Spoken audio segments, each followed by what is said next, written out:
IMF ने भारत की आर्थिक वृद्धि दर 8.2% रहने का अनुमान जताया। इस अनुमान के साथ भारत दुनिया में सबसे तीव्र वृद्धि वाली अर्थव्यवस्था हो सकता है।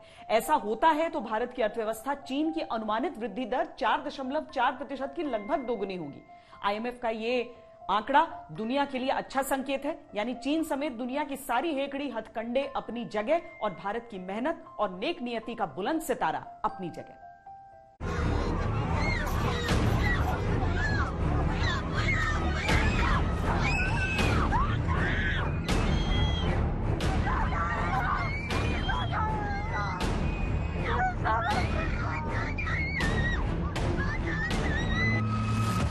चीन के 45 शहरों की 40 करोड़ आबादी लॉकडाउन के तंग दायरों में बंद भरपेट खाने के लिए तरस रही है।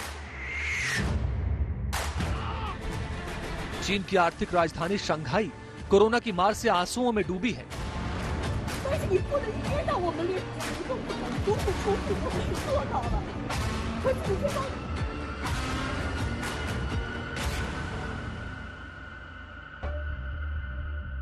अनिश्चितकालीन लॉकडाउन ने उद्योग धंधों पर ताले टांग दिए हैं। दुनिया में अपने प्रोडक्ट्स की शेखी बघारने वाले चीन में लोग दवाइयों तक के लिए तरस रहे हैं। चीन ने कोरोना के शुरुआती दौर में दुनिया को अपनी अकड़ दिखाई। मानवता के लिहाज से दुखद है, लेकिन सच तो यह है कि चीन में बनी वैक्सीन ही चीन के लोगों की रक्षा नहीं कर पा रही है।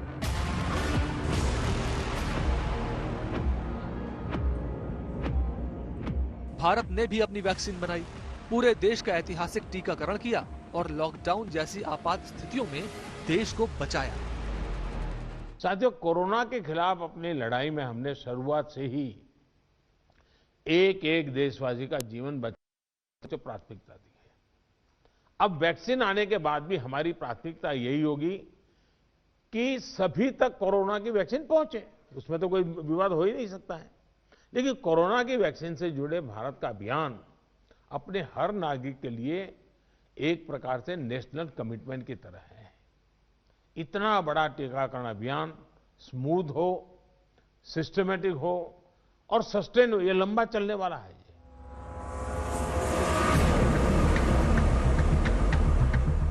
ये भारत ही है जो पूरी दुनिया के लिए तब भी उम्मीद बनकर उभरा। 50 से ज्यादा देशों को भारत ने अपनी वैक्सीन पहुंचाई। जब सुपर पावर महाशक्तिशाली तथा कथित देशों ने अपने दरवाजे दुनिया के लिए बंद कर लिए, तब भारत ने सबके दरवाजों पर दस्तक दी और दवा से लेकर वैक्सीन तक मुहैया कराई। यहाँ से शुरुआत हुई उस नजरिए की जिसके बाद विश्व भारत को मानवता का ब्रांड कहता है। I received first vaccine assistance from India, as well as medicine, medical equipments and logistics to combat COVID pandemic, for which I thank Prime Minister Modi ji and Government of India. हमारी सभ्यता, हमारी संस्कृति, हमारे आदान प्रदान के धागे प्राचीन काल से जुड़े हुए हैं। अनादि काल से हम एक दूसरे के सुख दुख के साथी रहे हैं। हमारी पार्टनरशिप के आधार, उस आधार में हमारे लोगों के आपसी संबंध, उनके बीच आदान प्रदान है। ये हमारे संबंधों को ऊर्जा देते हैं, संबल देते हैं। और नेपाल के संबंध में भारत की नीतियां, हमारे प्रयास इसी आत्मीयता की भावना से प्रेरित रहते हैं। भारत ने आपात स्थिति से सीखा, आत्मनिर्भरता के रास्ते पर आगे चला, देश को जगाया और तरक्की की नई संभावनाएं तलाश ली। दुनिया भारत में निवेश के लिए तैयार है। आज स्थिति यह है कि भारत की आर्थिक वृद्धि दर तेजी से ऊपर उठ रही है, चीन की डूब रही है। भारत का शानदार ग्रोथ रेट दुनिया के लिए शुभ संदेश है और चीन की ग्रोथ रेट चिंता का विषय। लेकिन चीन ने अब भी न चालाकी छोड़ी, न बदनीयती से काम लेना बंद किया। अपनी जनता को रोते बिलखते छोड़ चीन मालदीव में भारत विरोधी भावनाएं भड़काने में जुटा है।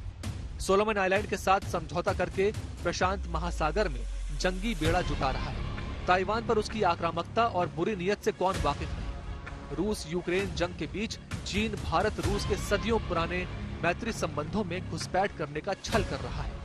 पाकिस्तान, श्रीलंका, नेपाल को अपनी कर्ज नीति से चीन लगातार तबाह कर रहा है।